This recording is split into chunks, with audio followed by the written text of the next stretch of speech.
it was like, I don't know how to put it. There was something so special about the suspects that were involved in this one, because as I have said, I've been dealing with so many serious crimes that some of them worth to be published even in the newspapers and so on, but I never seen so much interest in those cases. But in this one, there was too much. It was from all spheres, from public to service to all kind of ranks. Hiya guys, happy Wednesday and welcome back to my channel. From Lucky Molefe ensuring that Q-Tech does not get the tender, but SK Karoo takes the tender, to Shibiri tampering with the ballistic report.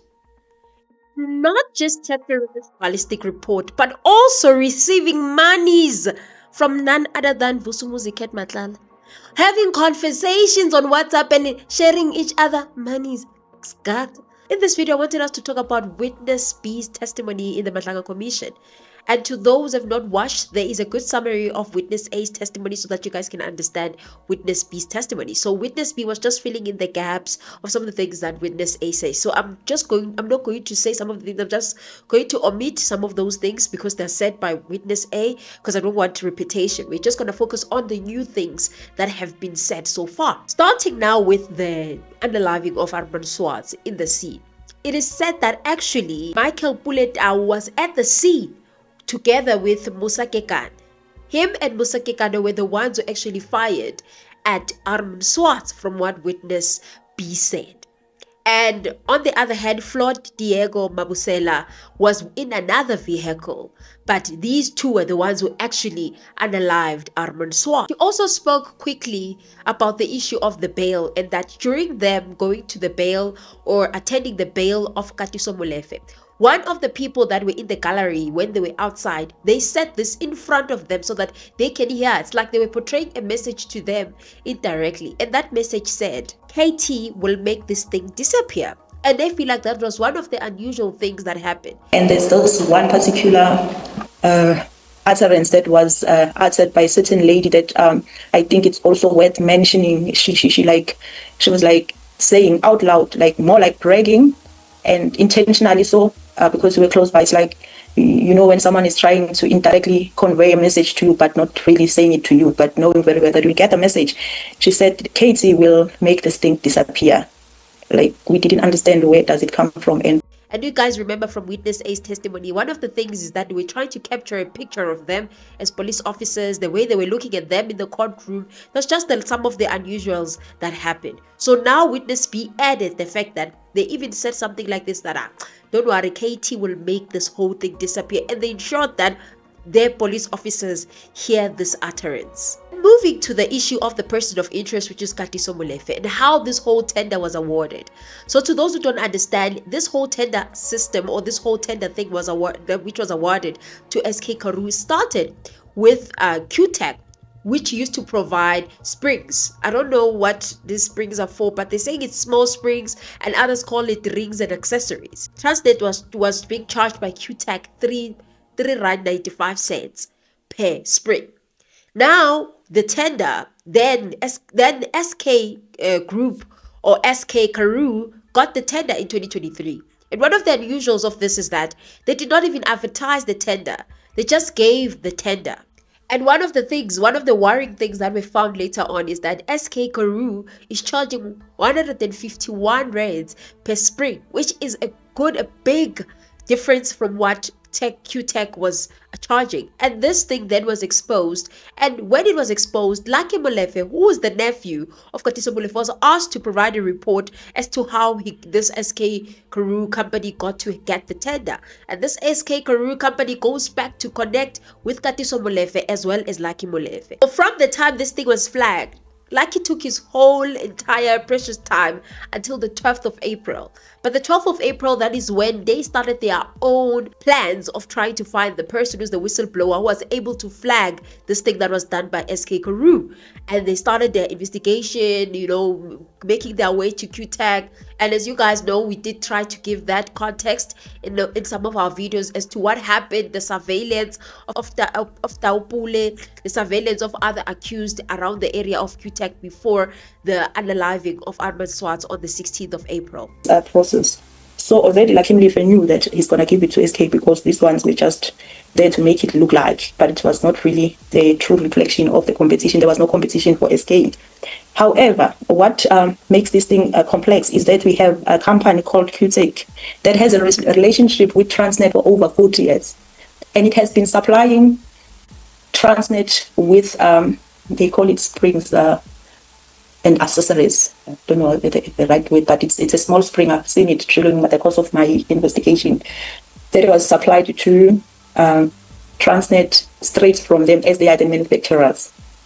However, in 2023, they were surprised because they learned now that there is this SK group coming to them to buy the very same spring that they normally supply to the Transnet. But in this instance, it looks like the tender was awarded to SK, and their first surprise, it was normally the tenders are advertised, and this one it was never advertised. They were surprised to see that there was actually a tender by this SK coming to them to buy the springs, to inspect the springs before they were released. They raised a concern to say, oh, are you aware, Transnet, that you're buying something that worth less than 4 rand with 151 rand? And then the inspector said, no, we're not aware, but I'm going to escalate to the managers, of which, according to the inspector, he didn't. But eventually, like, he got to know about the grief of the QTech. That's where the problem started now, because suddenly there was a new purchase order with now an amended price that was now 5.10 rand. And every time when they were surveilling QTech, all the time they would find themselves at KATISO Molefe's house. They'll always go to KATISO Molefe's house. So that is how they connected the person of interest, which is KATISO Molefe, to the actual seat. As you guys know, as I've said, that this man is on the run, which is Lucky Molefe. See that this person was very important into this case because seemingly the calls were going to him during scouting, and shortly after the murder. So this person, later on, we found out that is Mr. KATISO Molefe, who was subsequently later added in this matter. I was also tasked to time and again to go and check him, of which I didn't for the longest time. But on that one day when I decided to go and check him in his house, that's where I found the very same car that I'm talking about parking outside his house. It was a RAV4. I think more than anything, this testimony got to show us the importance of due diligence when it comes to awarding these tenders, and how laws like the BBBEE are a problem, because the ANC has problematized these laws, give us these laws to say that they are pro-poor, pro-black, and enable black people to be involved in these things of corruption and stuff like that. Because it's so shocking that of everybody that is involved here, most of them, it's black people, despite the fact that we are a population of black people. But still, the fact that we see black people being the ones that are benefiting from these tenders, that is something that, you know, that is something that should tell you that there is a serious problem with the tender system. Supposedly they thought it was a whistleblower, but let me just say, of the employee from the QTech, he sent it to Tao. Tao started sharing this with her girlfriend named Lerato, asking her to search and find who is that person, of which Lerato indeed, she searched until she find the intended target with his boss, and she sent it back to them, to Tao. Let me not send it to them, send it back to Tao. Tao sent it back to KATISO, and they agreed that this should be him. No, it was not Mr. Swart. It may be worth me mentioning that in all of this, unfortunately, said Mr. Swart was never the intended target. It was a mistaken of identity. Commissioner, the actual person that was intended to be killed here is the whistleblower that was blowing the information in this SK tender thing. So unfortunately, we find Mr. Swart being killed, but not the person that was intended to be killed, because now it was creating problems for Lucky at work. Now that the investigator is now needing to have these documents, and the same documents was going to reveal that these two companies that he said they were in competition with SK, they actually non-existent. And the laws of the BBBEEs, because most of these tenders being awarded, the BBBEE are some of the things that are being considered for someone to get a tender. And in the name of that, we got to have companies like SK, which unlawfully got the tender. They even lied and had 2 other botched or fake companies which do not exist to compete with SK Karoo. But those companies don't even exist upon research. They were just there as a front so that SK Karoo can get the tender. So these are some of the things that should show you how problematic the tender system is and the law such as BBBEE. And why, in as much as we don't like the DAs, in as much as we're criticizing the DA, why it makes sense for parties like the DA to say that they want to scrap the BBBEE.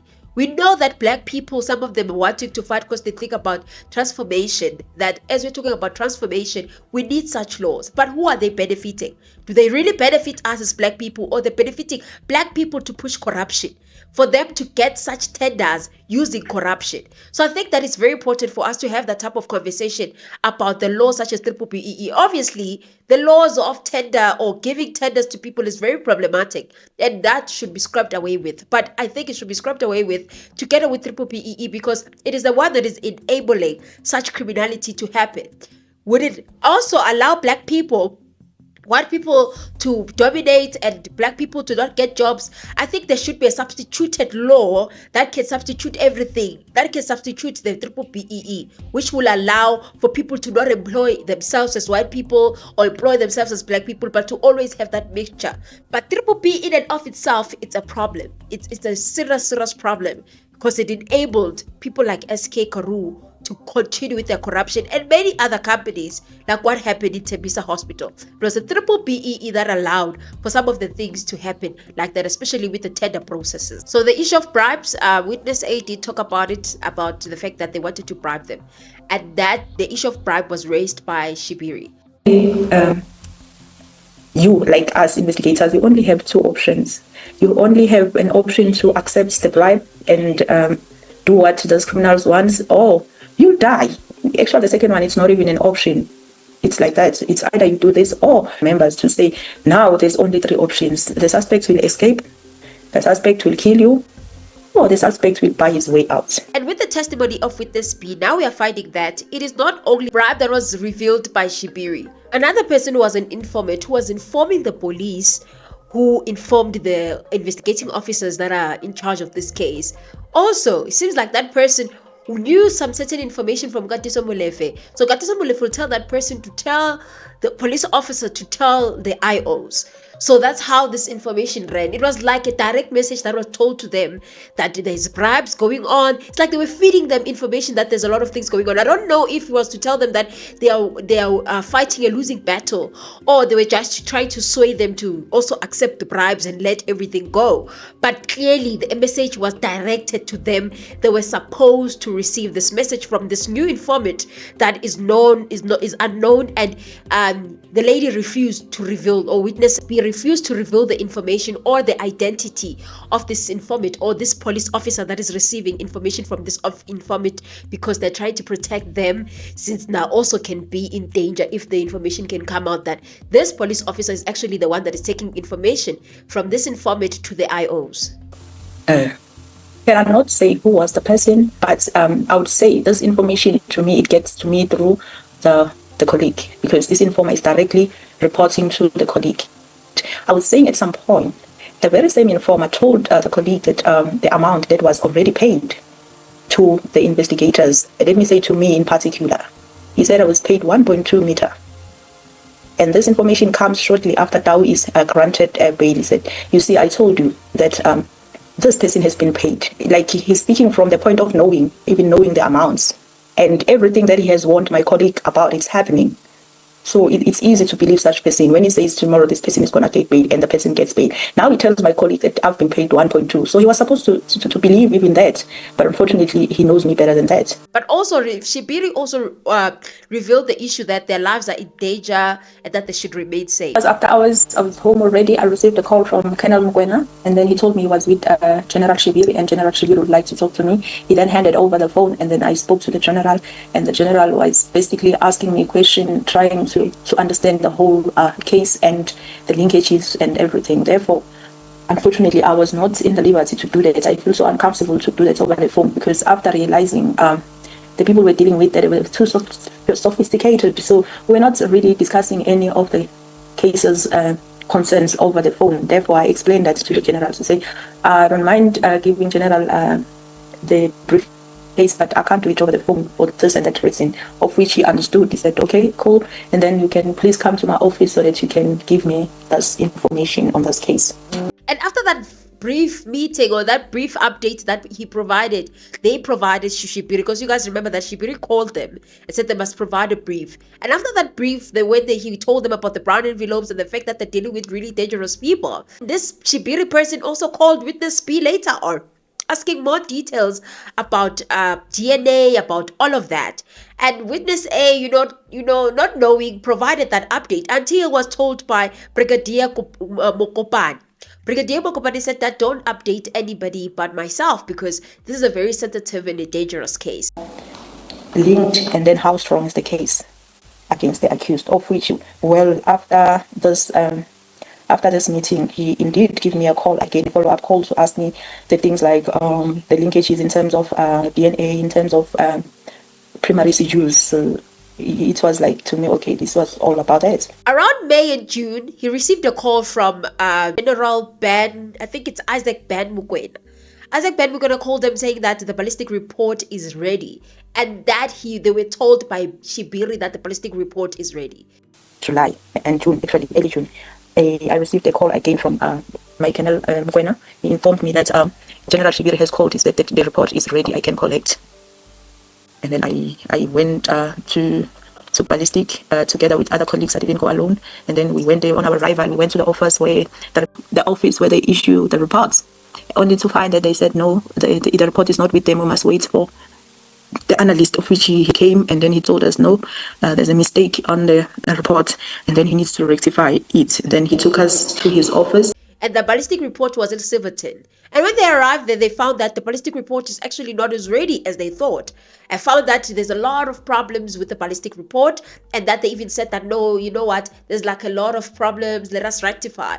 And the waiting time that they took, which is like plus minus an hour, is what made them to think that, okay, high chances they have to restart the whole process from the beginning. The people that were very involved in this report, the first report in Silverton, was Captain MAKGOTLOE, and also it was, as I've said, Shibiri was also involved, and Muso Kuman. Yes, we proceeded to his office, where in his office he was not alone, he was with another warrant officer. I just can't remember his surname, but as we talked there, I learned that he's the same person that they attended the scene with at VUSUMUZI. So they started working now on what was so-called rectification of the reports.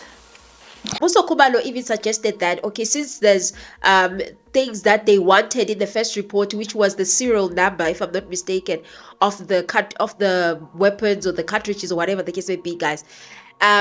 She said that he's the one, General Kumalo said that they must go Mzimdoti to get a second opinion.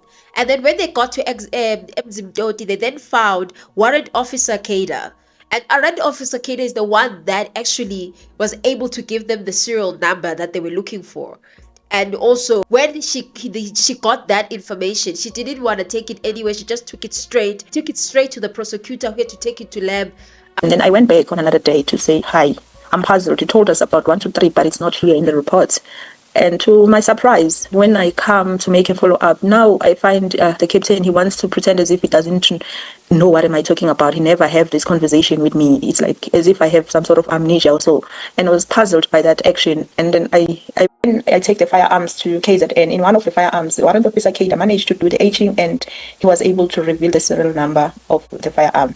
Maybe I should go further to say what is etching, even though I'm not an expert there. What I understand about etching, it's what I don't know what they do to the firearm, but whatever that process they do is to recover the firearm that has been fired off. And then they managed to give us that serial number so that we can do further investigations. Well, I don't know if it's the same process or not, but in one lab it was impossible to discover the serial number, but on the second lab they were able to do so. And also, we get to see when it comes to the mentions of Shibiri and how ballistic reports were tampered with, it gets to show you how people were very captured, that they even get to manipulate reports. That these reports are manipulated by such individuals, such as Shibiri, such as Captain MAKGOTLOE. All those people have tampered for the sake of KATISO Molefe. Hey, this man is really that powerful, guys, that everybody has to move everything for anyone so that this man can stay free, so that this man can be removed or can go out and continue with his criminality. We are not safe as a country. The question remains, why did Shibiri call these people regarding the ballistic report? He was never in the case. He was never even supposed to know that there's cartridges that were taken for ballistic report, or there were weapons that were taken for ballistic report. How did he know all of this? That he even called them when the report was ready? Meaning he was told first before these officers were told that the report was ready. How can an IO not know firsthand, but some general or brigadier knows first, who's not even part of the case? That is shady number one. Hence, I put it to you that Shibiri tampered with the ballistic report. And I said this the second time, but today Witness B vindicated that point and said that indeed this man called them and told them that MOKOENA called them, told them that Shibiri said the report is ready. The report that ended up being tampered. Because from the video that I played, you should see that there was a rectification, and there was like a lot of difference. There was a difference between the report from Silverton and the report from Umzumdot. And these are some of the discrepancies when it comes to these two reports that Witness B has alluded to. He confirmed that he received those exhibits, and he said, I examined the fired cartridges cases, the bullets mentioned. There's a lot of them, but I want us to look at 4.9 amongst those that were examined. And then going further down, from 10.1 to 10.6 is the account of, after comparison, what were the findings thereof. But you will note then on that one that for 4.9 there is nothing said about it. So this would be what you're seeing on the column in the initial report, that 4.9 is highlighted as being examined, but the findings which are detailed at 10.1 to 10.6, there's no reference to a link to 4.9. That's correct. I'm looking to the faces of the commissioners to see if... So on the column on the right-hand side, you have a yellow highlight there, 10.2. What's the significance of that highlight? All right, commissioners, and then this one is the rectified one now. After this was highlighted by our warrant officer K and escalated, and then this is the rectified report now that still highlights there by 4.3 those 15 cartridges as it was accounted for also from the very onset. But the difference now here is that on 10.2 now, that 4.9, so I said, yeah, the 4.9 cartridge, 15 cartridges now, the results thereof are there. It's 10.2 now. It says the cartridge cases. The cartridge cases mentioned in 4.9 were fired in the firearm mentioned in 4.1. That is now the linkage that was not in the initial report. So that on its own, in and of itself, should show you how bad Shibiri was and how much he recruited everybody, including MOKOENA, for them to have such a report like that, including MAKGOTLOE. Is it MAKGOTLOE? Yes, including MAKGOTLOE. All these people that the ones have tampered with the reports, the ballistic reports, so that it doesn't go back to KATISO Molefe, it doesn't point back to KATISO Molefe and the wrongs that he's been doing, not just in relation to ARMAND Swarts, but in relation to any other unalivings, including that of DJ Somebody and DJ Ventos. And one of the people, as I've mentioned them, Captain MAKGOTLOE, I think, yes, he was hard to work with, not complying with everybody, making the work of everybody to be very, very hard. So that man, and I'm still looking for his picture to see if you can find him, but that man, together with his faction that were protecting Molefe, had a very big role when it comes to the ballistic reports and tampering with that report. We had to ask certain cases to be compared manually, and eventually we got certain linkages that I believe it's amongst the ones that were alluded then, of which at the latest, much later stage, I think this year, 5 August, it's only when now the very same Captain MAKGOTLOE gave us a link, a report that is having most of what he alluded then. He was mostly on his phone. On his phone, and then there was calls coming in. He was keep telling people, I guess they were checking on him. He was keep telling people, no, he's fine, and then he's coming back soon and stuff like that. There was nothing in particular that I can point out that he was doing.